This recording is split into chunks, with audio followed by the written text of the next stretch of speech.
Indian women's cricket टीमने ICC women's world cup 2025च्या सेमीफायनलमध्ये धमाकेदार entry घेतली आहे। एक असा प्रयास जिथे ग्रेट कमबॅक आणि स्टँड आउट परफॉर्मन्सचा परफेक्ट ब्लेंड दिसला। हरमनप्रीत कौरच्या लीडरशिप खाली हा प्रवास रेझिलियन्सचा होता, जो अर्ली विक्टरीज पासून सुरू झाला।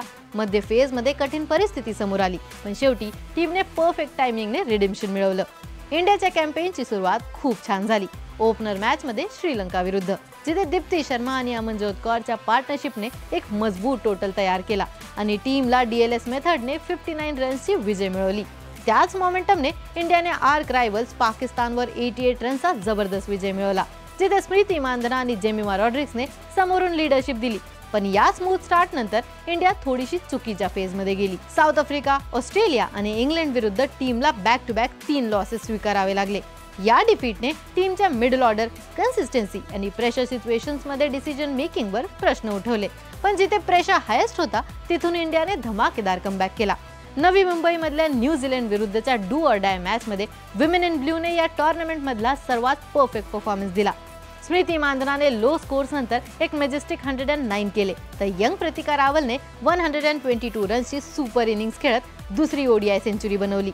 दोघांनी मिळून रेकॉर्ड ब्रेकिंग 212 रन्सची ओपनिंग स्टँड तयार केली। जेमिमा रॉड्रिक्सने आपली क्लासी अनबीटन 76 खेळत टीमला फिनिश पर्यंत घेऊन गेली। इंडियाने 340 फॉर 3 चा highest ever world cup total लावला आणि न्यूझीलंडवर कन्व्हिन्सिंग विजय मिळवला।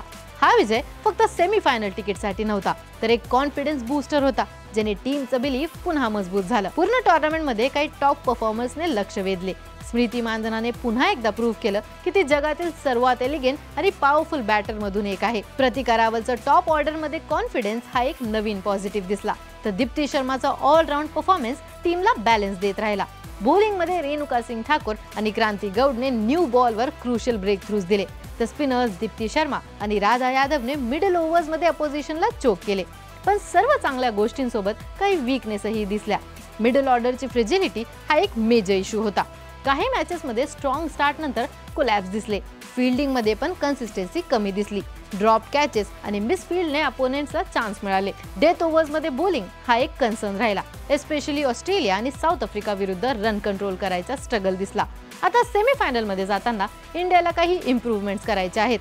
बॅटर्सने मिडल ओव्हर्स मध्ये पार्टनरशिप मेंटेन करायची आहे। बॉलर्सनी पर्टिक्युलरली लास्ट 10 ओव्हर्स मध्ये एक्झिक्युशन सुधारायचंय आणि फील्डिंग मध्ये एनर्जी आणि शार्पनेस वाढवायला पाहिजे। नॉकआउट मॅचेस मध्ये प्रत्येक सेव्ड रन इम्पॉर्टंट असणार आहे। कंडिशन्स रीड करणे, फ्लेक्सिबिलिटी दाखवणे आणि प्लॅन्स एक्झिक्यूट करणे हे सर्व सेमीफायनलचं की असणार आहे। टीमचा सर्वात मोठा हायलाइट म्हणजे त्यांची comeback ability. 3 back to back losses नंतर न्यूझीलंड विरुद्धचा स्ट्रॉंग परफॉर्मन्स हे टीमच्या मेंटल स्ट्रेंथचे प्रूफ होतं। स्मृती मानधनाचा रिदम, प्रतिका रावलचा कॉन्फिडन्स, जेमिमा रॉड्रिक्सचा फॉर्म आणि दीप्ती शर्माचा कामनेस हे सर्व फॅक्टर्स इंडियाला परफेक्ट टाइमवर आपलं बेस्ट गेम दाखवायला मदत करतायत। इंडिया आता सेमीफायनल मध्ये रिन्यूड पर्पस आणि कॉन्फिडन्स घेऊन उतरते। टीमकडे एक्सपिरियन्स, हंगर आणि मॅच विनर्स आहेत। ग्रुप स्टेज मधले लेसन्स, कंपोजर, कन्सिस्टन्सी आणि एक्झिक्युशन हे सेमीफायनलसाठी फाउंडेशन असतात। या वर्ल्ड कप मध्ये इंडियाचा प्रवास फक्त टॉप 4 पर्यंत पोहोचायचा नव्हता, तर एक स्वप्न पुन्हा जगायचा होता, ट्रॉफी जिंकायचं स्वप्न। रोड टफ आहे, पण ज्या स्पिरिटने टीम इंडिया न्यूझीलंड विरुद्ध खेळली, त्याच स्पिरिटने जर सेमीफायनल मध्ये उतरली तर ट्रॉफी भारतात येण्याची शक्यता खूप जास्त आहे।